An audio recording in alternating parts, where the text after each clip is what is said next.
Every recovery is really a journey, a kind of quest to reclaim what was lost to injury or illness.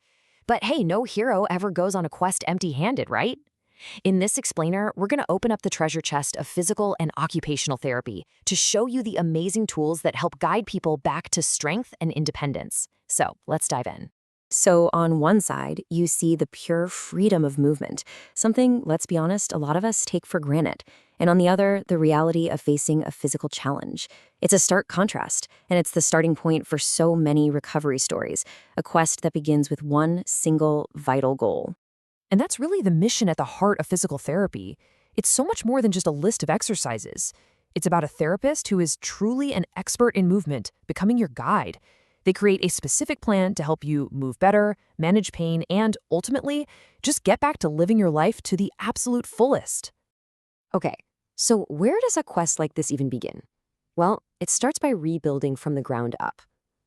Any great journey needs a strong foundation, and in recovery, that means getting back the body's fundamental strength and ability to move. What's so cool here is just how simple this tool is. I mean, an exercise ball, it looks pretty harmless, right? But its real power is in its instability. Just by sitting on it, your body has to constantly fire up all those deep core muscles just to keep you balanced. It's a really brilliant way to build that foundational strength you need for pretty much every other movement. All right, next up, we've got another classic, resistance bands. I like to think of these as portable power. See, unlike weights, which really rely on gravity, these bands give you constant tension through the entire movement. This means they target muscles way more effectively, strengthening them both when you're contracting and when you're lengthening the muscle. And I love this because it shows you just how customized therapy is. Check out the progression here. The colors aren't just for looks. It's literally a leveling up system. A patient might start with a yellow band for some really gentle stretching, and as they get stronger, they work their way up through the colors, taking on bigger challenges. It's a super clear visual map of their progress. For some people, the journey involves relearning one of the most basic human movements of all, just walking. And that's where gait trainers are absolutely crucial. They provide the support and the postural alignment needed so that patients, especially folks with conditions like cerebral palsy, can safely practice walking and start building up that muscle memory again.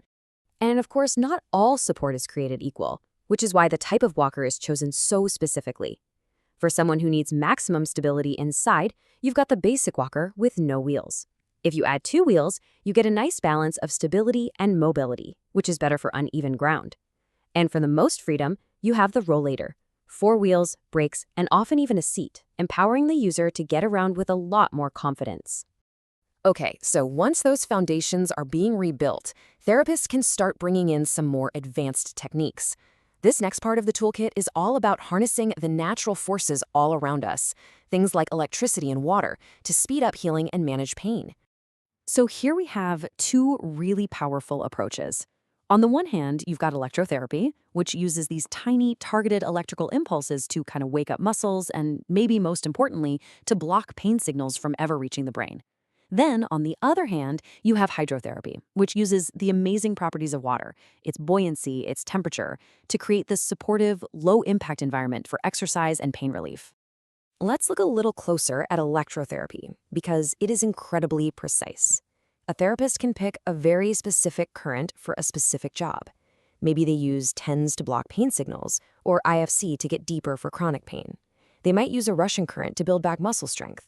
It's like a highly targeted arsenal, all designed to get just the right response from the body. And here's a perfect example of hydrotherapy in action: contrast baths. By switching between hot and cold water, you're basically creating a pump for your own circulatory system. The hot water opens up the blood vessels, the cold water constricts them, and this whole process improves blood flow, flushes out swelling, and really speeds up recovery. Pretty smart, huh? Wow. Okay, so we've gone from simple bands all the way to harnessing natural forces. Now we're about to enter the digital realm, where rehabilitation is being completely reinvented. This brings us to a really fascinating question. What if the path to recovery felt less like, well, therapy, and more like playing a video game? I know it sounds like something out of science fiction, but it is happening right now with virtual reality. So how in the world does VR therapy work? Well, it places the person in a totally immersive, computer-generated world. By blocking out the real world, it basically tricks the brain. the patient gets so engaged in whatever the virtual task or game is that they start doing all the necessary therapeutic movements, and they're retraining their brain and muscles almost without even realizing it. And here is the absolute kicker. It works incredibly well.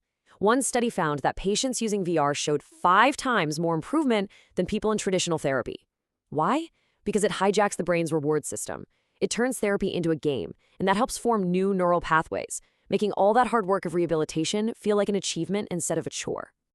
So, rebuilding physical strength is one thing, but the ultimate goal of this whole quest is to get back to everyday life. This is where we shift our focus to occupational therapy, which is all about equipping people with the tools they need to master the tasks of daily living and get back their independence. So while physical therapy often focuses on restoring movement, occupational therapy is really about restoring function. The goal here is to help people fully participate in the occupations of life. And that can be anything from cooking a meal to typing an email or playing with their kids. It's all about practical, real-world independence. Now here's a really interesting tool in the OT toolkit: weighted products, like blankets or vests. For people on the autism spectrum, or those with sensory processing disorders, or even anxiety, that deep, calming pressure they provide can be incredibly therapeutic. It actually helps to regulate the nervous system and can really improve focus. And for some people, the biggest barrier to independence is communication itself. And that's where augmentative and alternative communication, or AAC devices, become absolutely life-changing. They literally provide a voice for those who are nonverbal, letting them express their needs, their thoughts, their ideas, and just connect with the world around them. So in the end, what does this whole journey tell us? It tells us that the quest for recovery is about using every single tool in the toolkit, from the simplest exercise ball to the most advanced virtual world. It's really a testament to human ingenuity and that incredible, unwavering drive we all have to heal, to regain function, and to thrive.